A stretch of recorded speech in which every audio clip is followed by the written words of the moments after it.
Assalamualaikum warahmatullahi wabarakatuh. Salam rahayu, salam saudara bagi kita semua. Muhyiddin Allah paling rahmat dan keberkahan bagi kita semua. Amin ya rabbal alamin. Nah, kali ini Mbah Mul ingin membabar tentang Japa Mantra Jawa kuno untuk menghalau atau menyingkirkan hewan melata yang ada di permukaan bumi. Nah, doa itu apa aja, Le? Nah, akan kita bahas ya.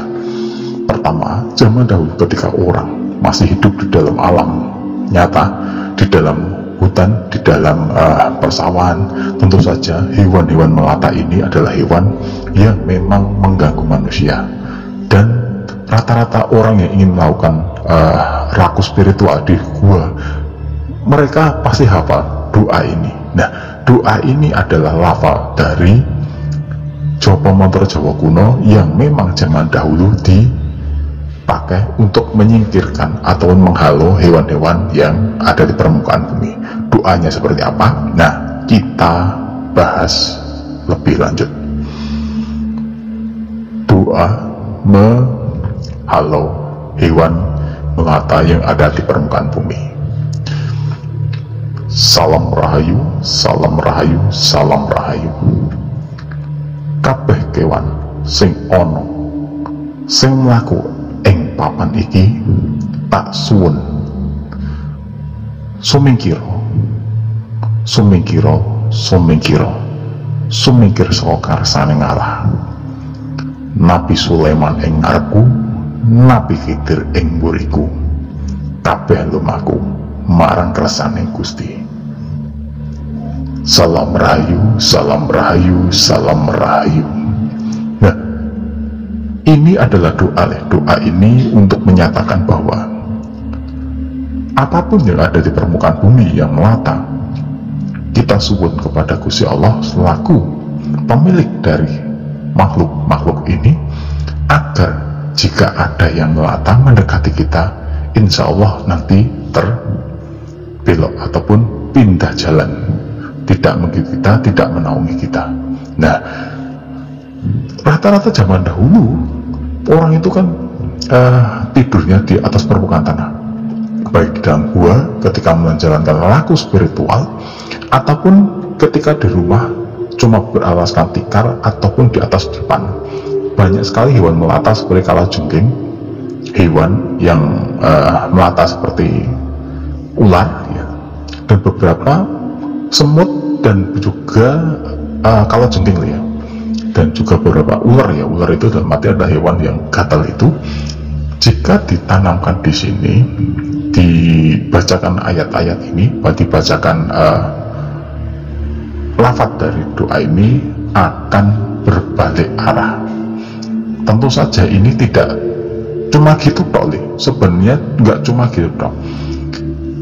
Kita kalau ingin melafalkan mantra itu biasanya memakai garam dapur, kita bacakan, kita tiupkan, lalu kita sebar ke tempat di mana ada pojokan-pojokan, ataupun mengitari diri kita jika kita sedang melakukan ritual di tempat angker ataupun tempat yang gua yang banyak hewan melatanya.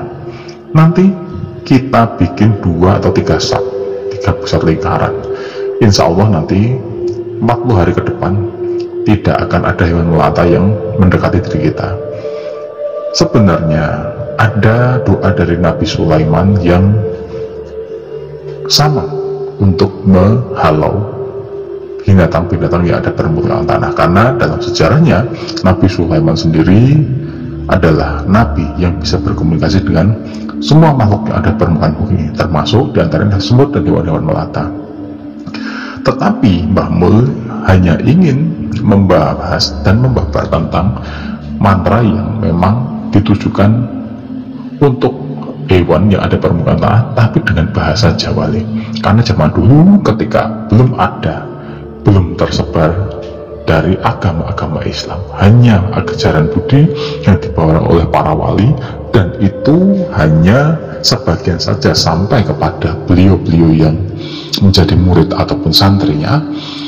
Banyak yang hanya mengambil satu potong, makanya memakai salam rahayu, ada yang memakai assalamualaikum, ada yang memakai salam tabik, dan ada pula yang memakai kersaning Gusti atau kersaning Allah. Allah ini dalam arti adalah Tuhan, Allah Subhanahu wa Ta'ala.